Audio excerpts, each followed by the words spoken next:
Let me tell you something, and I want you to picture it exactly the way it happened because I was there. Not down the road, not watching it later on somebody's phone. I was close enough to hear the man's boots on the stone, close enough to see the young soldier's jaw when it tightened. I've never forgotten it, and I don't think I ever will. You see, most people walk past a royal guard and think he's a statue, a costume, a thing to take a photo next to and then forget about by lunch. They pull faces at him. They wave their hands in front of his eyes, and he never moves, never blinks the way you'd blink. So they decide there's nothing behind that stare. They're wrong. There's a whole life behind it. And on the morning I'm about to tell you about, that whole life stood between a crowd of strangers and something none of us saw coming. But I'm getting ahead of myself. Let me slow down. Let me take you back to the start of that day because the small things matter. They always do. My name's Ron. I've sold coffee and morning papers from a little metal cart near the barracks for going on 19 years now. Same corner, same pigeons, same cracked bit of pavement that catches the wheel of my trolley every single morning like it's got a grudge. I know that street the way you know your own kitchen. I know which railings the tourists lean on. I know that the number 38 bus wheezes when it pulls away. I know that the man who runs the flower stall 2 corners down hums when he thinks nobody's listening. And I knew the guards. Not personally, you understand.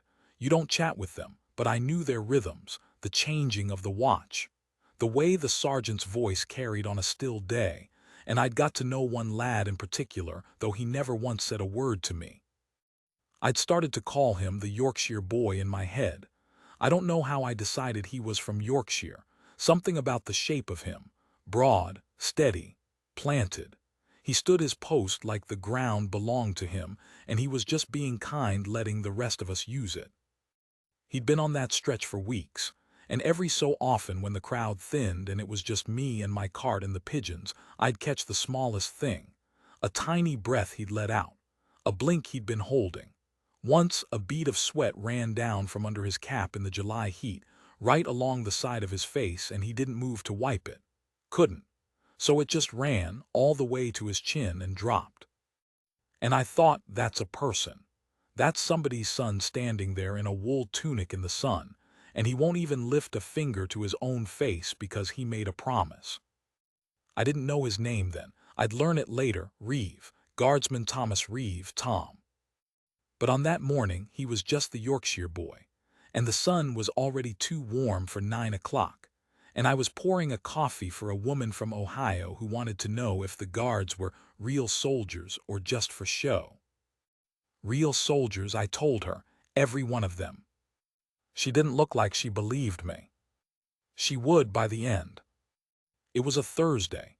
I remember because Thursdays were slow, and I'd been thinking about packing up early.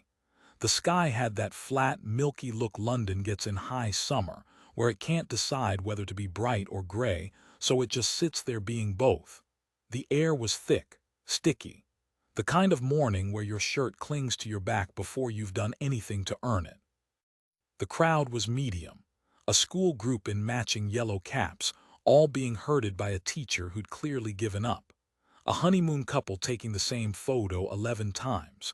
2 Italian lads filming everything and narrating it loudly. A little girl, maybe 5, in a red coat far too warm for the day, clutching a stuffed rabbit by one ear. I noticed the little girl because she'd planted herself right in front of Guardsman Reeve and was staring up at him with her mouth open. Not laughing, not teasing, just amazed. The way children are amazed by things adults have decided are ordinary. Her mum was a few steps back on the phone, one eye on the girl. And Reeve, I swear I saw it, his eyes flicked down to that little girl for half a second. Just half a second. And something in his face softened, though nothing moved. It's hard to explain. He didn't smile. He couldn't smile. But you could feel the smile that would have been there if he'd been allowed one. The little girl lifted her stuffed rabbit up toward him like she was offering it. And that's when the morning changed. I heard him before I saw him. A voice, sharp, clipped, The kind of voice that expects the world to rearrange itself the moment it starts talking. It came from the direction of the road, cutting straight through the soft summer chatter of the crowd like a knife through warm butter. "You there, guardsman?" I looked up. A man was crossing toward the sentry post. Tall, 50s maybe, silver at the temples, back straight as a lamppost, wearing the sort of dark suit that costs more than my cart. But it wasn't the suit that told you who he was. It was the way he walked, chin up, shoulders squared, every step landing like it had been ordered to land there. Military. You could see it a mile off. Not a serving man in uniform that day, but military down to the marrow. The bearing doesn't wash off. He carried himself like a senior officer, and later I'd learned that's exactly what he was, a lieutenant colonel, retired, name of Ashworth, over visiting from some regimental function, full of himself and his own long career. But in that moment, all I knew was that a hard-faced man was walking straight at the Yorkshire boy, and the air had gone tight. "Guardsman," he said again, closer now, stopping a few feet from the post. "I said you there." Reeve did what Reeve was trained to do, which was nothing. He stared straight ahead over the man's shoulder at the middle distance, rifle at his side, chin level, a wall of a young man unmoving. The colonel, I'll call him that, easier than the whole rank, didn't like that. You could see it ripple across his face. "Do you know who I am?" he said. The crowd had gone quiet now. The Italian lads had swung their cameras round. The school group had stopped mid-shuffle. Even the little girl in the red coat had lowered her rabbit and taken a step back toward her mum. "I'll tell you who I am," the colonel went on, and his voice had that dangerous smoothness now, the smoothness of a man who's used to being obeyed and is enjoying the fact that he might not be. "I served 31 years. 31. I've commanded men in places you couldn't find on a map, boy.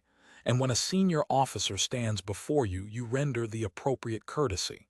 You salute. Now, I'm not a military man. I sell coffee. But even I knew there was something off about what he was asking. A sentry on public duty doesn't break his post to salute a bloke in a suit. That's not the drill. That's not how any of it works. The lad had orders, and his orders were to stand that post, and standing it meant not moving for a retired officer's ego on a Thursday morning. Reeve knew it too, so he stood. And the colonel's face went from pink to red. "I'm speaking to you," the colonel said, louder now, loud enough that a bloke across the road turned to look. 31 years of service and I'm to be ignored by a boy playing dress-up for tourists. Is that what you are? A prop? A postcard?" He was packing now. Small, sharp turns in front of the post, hands behind his back like he was inspecting a parade. Except he wasn't inspecting anything. He was performing for the crowd, for himself. "Look at them," he said, sweeping a hand at the tourists. "You think any of them respect that uniform? They laugh at you. They pull faces. And you stand there and take it because you haven't the spine to do anything else." The crowd shifted, uncomfortable now, because here's the thing, some of them had been laughing at Reeve, pulling faces, waving hands, but hearing a stranger say it out loud, cruel and cold, made everyone feel it differently, made it feel wrong. A man near me, American, big fella, baseball cap, muttered, "Come on, pal, leave the kid alone." But the colonel didn't hear, or didn't care. And Guardsman Thomas Reeve stood his post. His eyes never moved. His jaw was set, and I was close enough to see the thing that told me this was costing him something. His hand, the one at his side, resting near the rifle. His knuckles had gone white, just slightly. The only sign anywhere on his whole body that he was a living, breathing man being humiliated in front of 100 strangers and choosing to take it. Because moving wasn't his to choose. His orders were his orders, and he'd made a promise, the same way he made it every single day when he stepped out onto that stone, that he would stand, no matter what. The colonel stepped closer, right up to him now. Close enough that I could see the flecks of gray in the man's neat mustache. "You will salute me," he said, quiet and vicious, or I will find out exactly who your commanding officer is, and I will have you off this post and scrubbing pots by supper. Do you understand me?" "Nothing." The colonel's mouth twisted, and then he did the thing that I've never quite been able to forgive, even after everything that came after. He reached out, and with 2 fingers he flicked the young man's cap, just enough to knock it a half-inch crooked. A gasp went through the crowd, small but real. Reeves' eyes closed, just for a second, then opened. And still, he didn't move. Now I want you to hold that picture in your mind. The proud old officer, red-faced and cruel, standing over a young man half his age. The crowd, silent and uneasy, not knowing what to do. The little girl in the red coat, half hidden behind her mother's leg now, watching with wide, frightened eyes. My coffee going cold in the pot. The milky, heavy summer sky pressing down on all of us. Because that's the moment everything was about to break, and none of us knew it. I've thought about it 1,000 times since. How close we all were. How ordinary it all still felt, even with the shouting. How the worst thing happening on that street in that minute seemed to be one arrogant man being cruel to one patient boy. We had no idea. The colonel had just opened his mouth to say something else. I'll never know what, when the world came apart. I want to be careful how I tell this part, because it happened fast, and memory does strange things to fast events. It stretches some seconds out long as an afternoon and swallows others whole. So I'll tell you what I remember, and I'll tell you honest. I remember the sound first. It didn't come from our street. It came from further off, from the direction of the park, past the trees, muffled by distance and buildings, but even muffled it was wrong. It was a deep, flat, punching sound, not like thunder. Thunder rolls, this hit. One enormous, ugly thud that I felt in my chest more than heard in my ears, a thing that seemed to press the air in on all of us at once. For half a heartbeat nobody moved, nobody understood. Then the pigeons went up. Every bird on that street all at once, exploding off the rooftops and the railings in a gray storm of wings. And the sound of them, that panicked, thundering clatter, was what finally told everyone's body what their minds hadn't caught up to yet. Something had gone off, near the park, something big. And then the screaming started. It's a terrible thing, a crowd turning to panic. I've never seen anything like it before or since. 1 second you've got 100 people standing in the sun watching a man shout at a soldier. The next you've got 100 animals, all running, all shoving, all making that high, broken sound that human beings make when the ground stops feeling safe. The school group scattered. The teacher was screaming names. The honeymoon couple were clutching each other. Somebody's phone smashed on the pavement and nobody stopped for it. A woman fell and was nearly trampled before the big American in the baseball cap hauled her up by the arm. And the colonel, the proud, 31 years colonel who'd been so full of thunder a moment before, I looked at him, and I want you to hear this because it matters. He had gone white, ghost white. His mouth was open and no sound was coming out. His hands were shaking. All that bearing, all that starch, gone in a single instant, and underneath it was just a frightened old man who didn't know which way to run. I don't say that to be cruel. Fear finds everyone. It found me too. My legs had turned to water and I was gripping the handle of my cart like it could save me. But somewhere in all that noise and running and terror, one thing on that whole street had not moved. Guardsman Thomas Reeve was still at his post. Cap still a half-inch crooked, rifle still at his side, eyes forward, steady as the stone under his boots. While the world ran, he stood. And I remember thinking, through all the fear, one clear thought cutting through: he's still there. Dear God, he's still there. I didn't understand yet why that mattered so much. I didn't understand what he was about to do, or what it would cost, or how it would end. But I understood, in that one frozen second, that everything the colonel had said about him had been a lie. That boy was no prop, no postcard, no statue. He was the only steady thing left standing. And what happened next I'll carry with me until the day I die. Here's a thing about panic that nobody tells you. It's contagious, but so is calm. And in the middle of that street coming apart with 100 people running and screaming and the pigeons still wheeling overhead, there was one still point. One man who hadn't moved. And slowly, I watched it happen, people started to find him. It's the strangest thing. A frightened crowd looks for something to hold on to. And when everything around you is moving, the thing that isn't moving becomes a kind of anchor, a lighthouse. And Reeve, standing his post, became exactly that without lifting a finger. The little girl in the red coat got to him first. Her mother had lost hold of her hand in the crush. I saw it happen, saw the woman's fingers slip and her face go from fear to horror in an instant, saw her spin round screaming a name I couldn't hear over the noise. And the little girl, terrified, alone, buffeted by legs and bags and running strangers, did what a child does. She ran to the biggest, stillest, strongest thing she could see. She ran to the guard, and she wrapped both her little arms around his leg and held on. Now I've told you what Reeve was trained to do. Stand. Don't move. Don't respond. Eyes forward. And for weeks I'd watched him do exactly that through every kind of nonsense the crowds could throw at him. But a lost child, clinging to his leg, in the middle of what any sane person now understood was some kind of attack. His eyes came down. And this time they stayed down.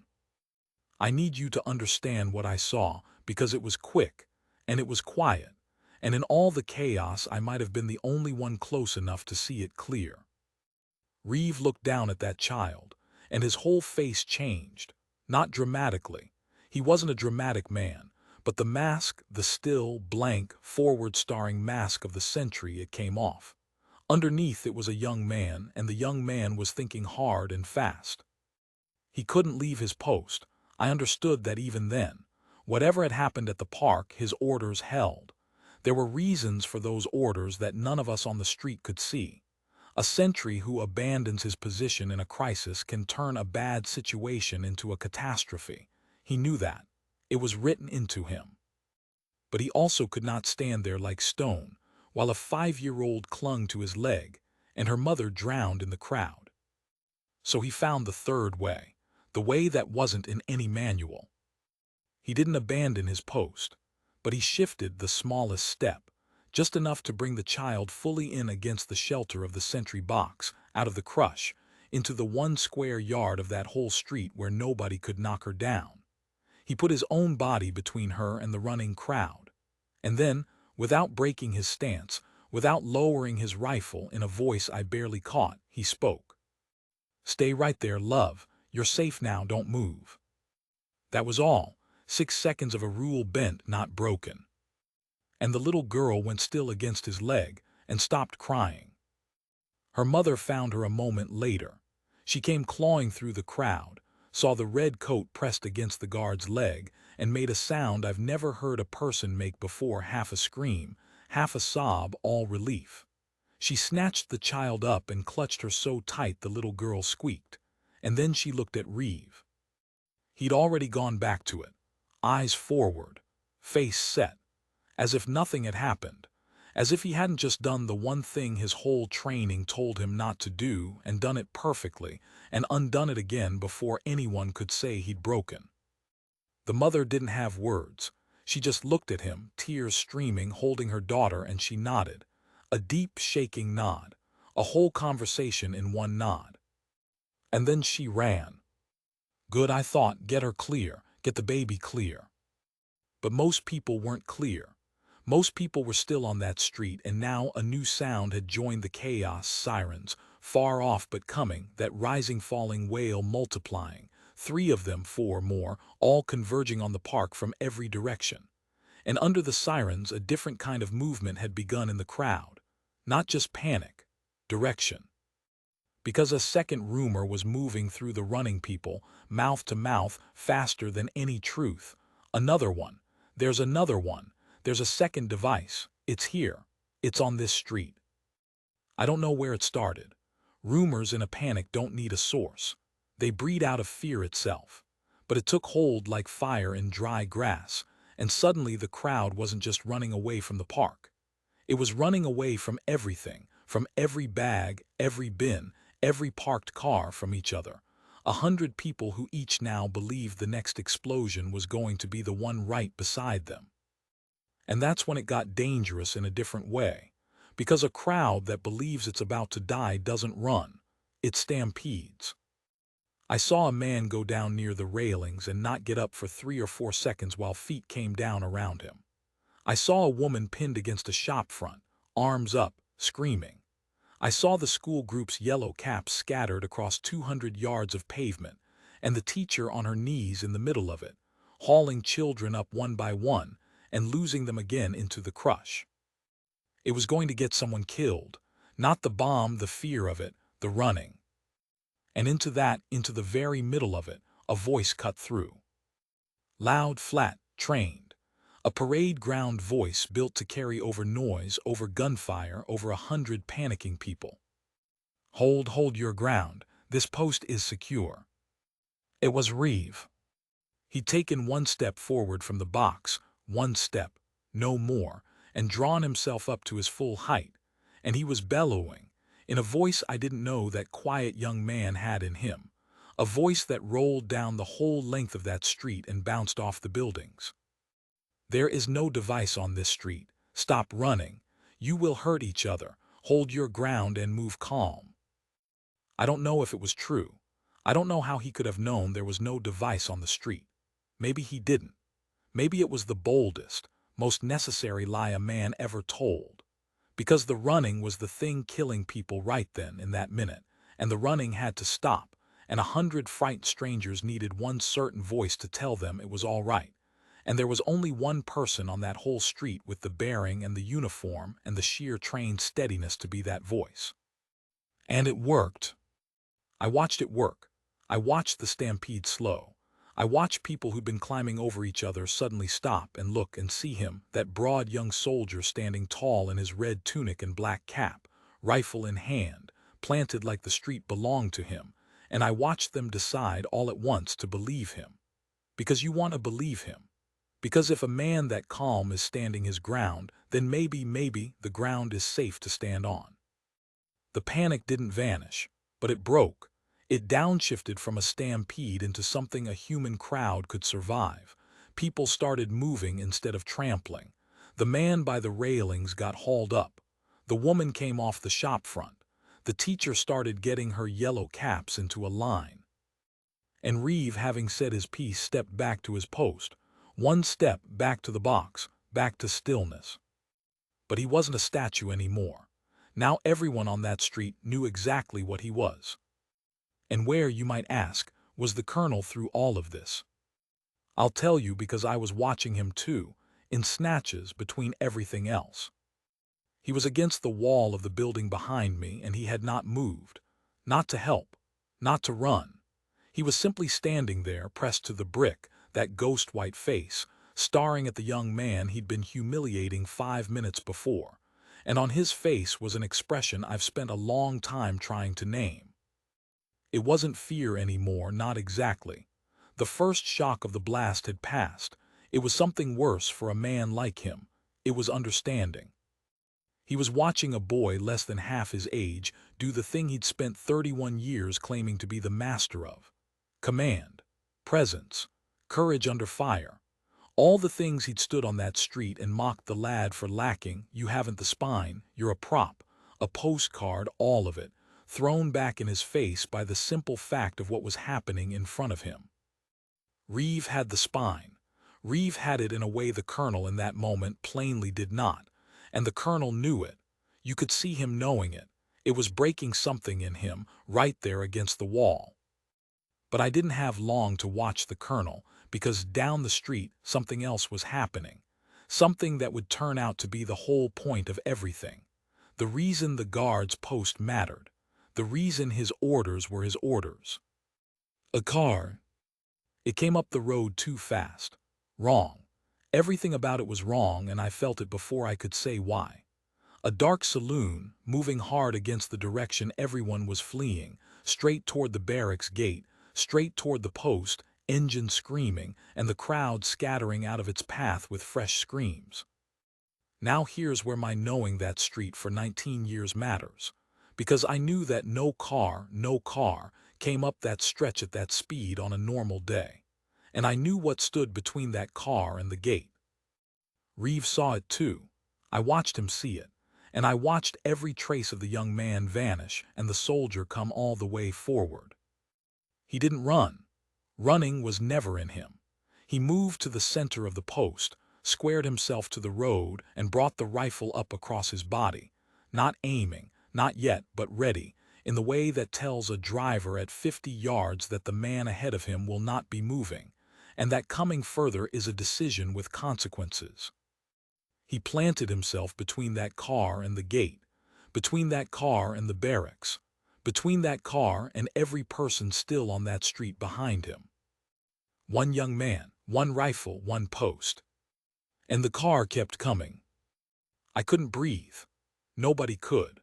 The whole street had seen it now, this last horror, and we all understood in the same instant what was about to happen, and there was nothing any of us could do but watch a 19-year-old boy stand his ground against 2 tons of metal doing 40 miles an hour.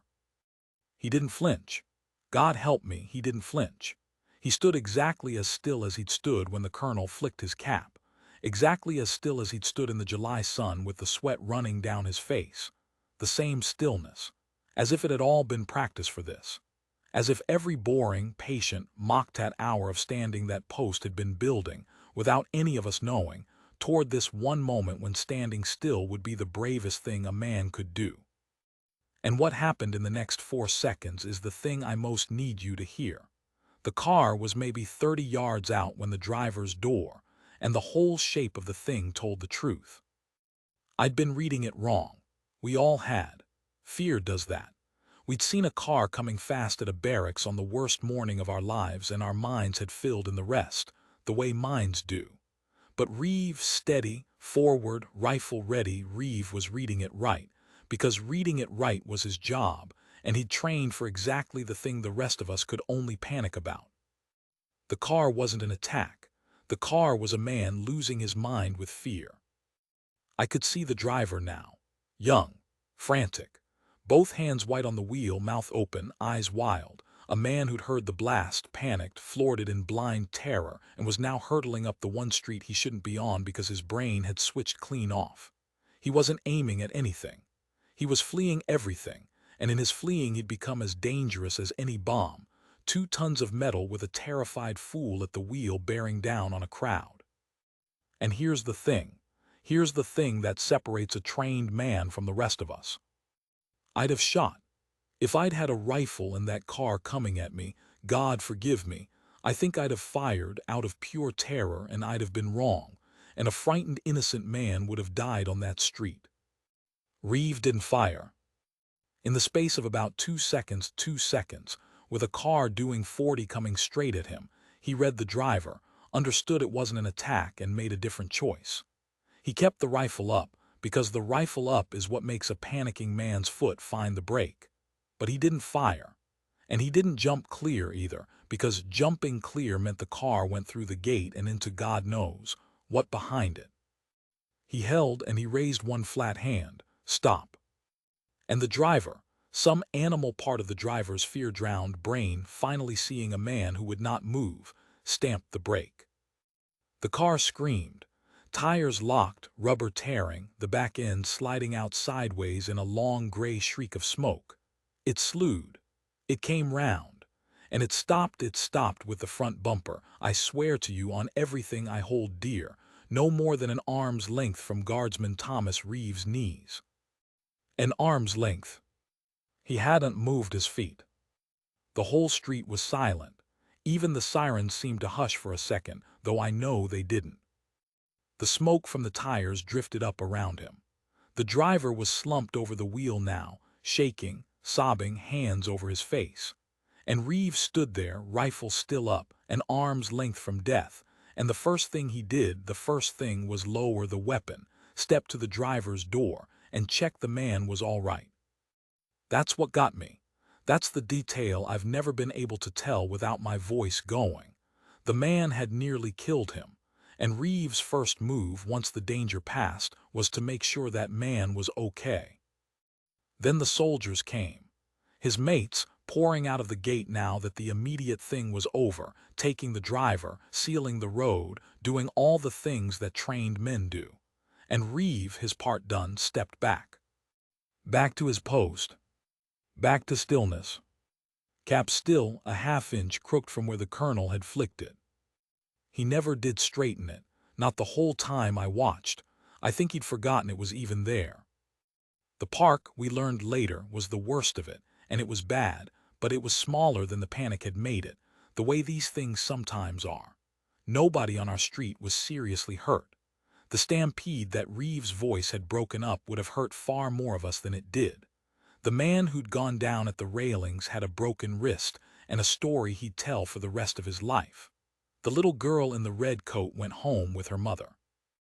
The frightened driver was taken away shaking, but alive. Alive because a 19-year-old had been calm enough not to end him. And the guard stood his post until he was relieved. Hours later, long after the cameras came, long after the crowd had turned from a mob into a gathering of quiet, shaken people who kept looking over at him with something in their faces that hadn't been there that morning.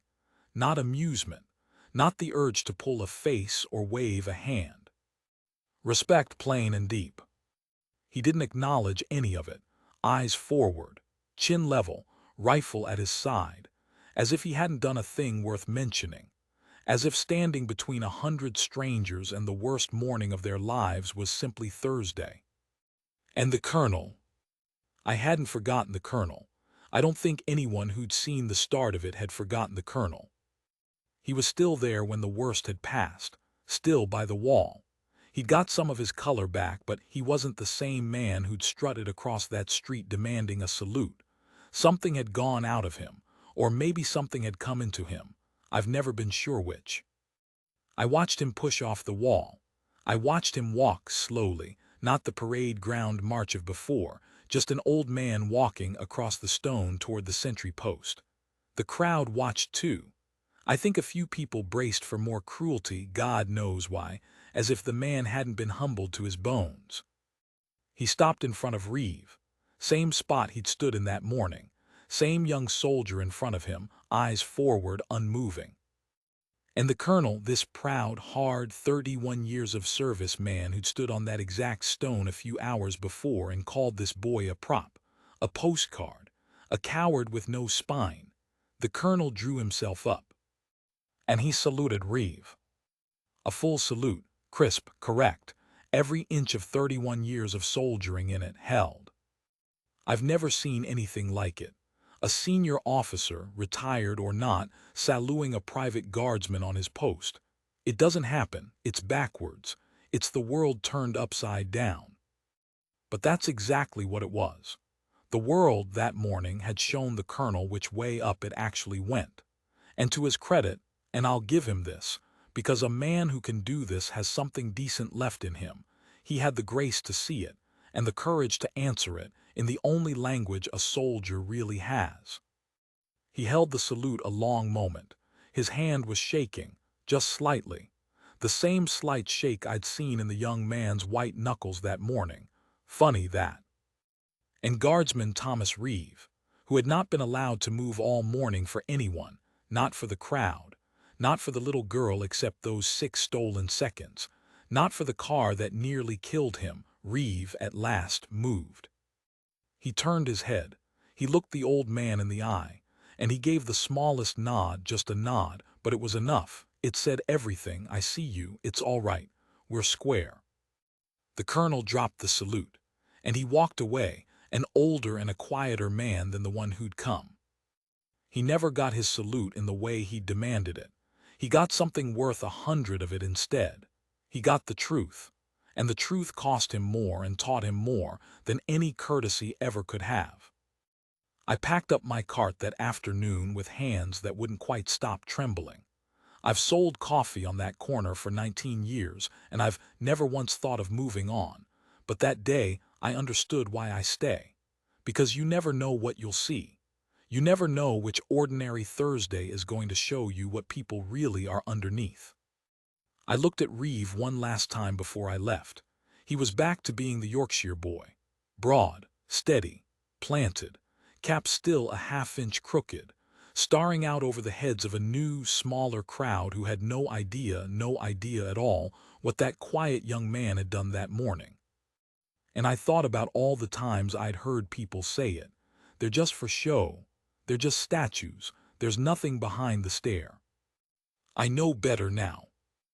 I know that behind that stare is a man who'll stand in the sun till the sweat runs off his chin and never lift a finger to his own face, because he made a promise. Who'll bend a rule for 6 seconds to save a frightened child and then straighten right back up before anyone can thank him. Who'll break a stampede with nothing but his own steady voice. Who'll stand his ground against a car doing 40, and when it stops an arm's length from his knees, whose first thought is whether the other man is all right. I know that a proud old colonel came to that street to be saluted, and left having learned the hardest lesson of his life. That respect isn't a thing you can demand. It's a thing you earn by standing still when every part of you wants to run. The guards don't move for us. We spend our whole lives thinking that's their weakness. It was never their weakness. It was the strongest thing I ever saw.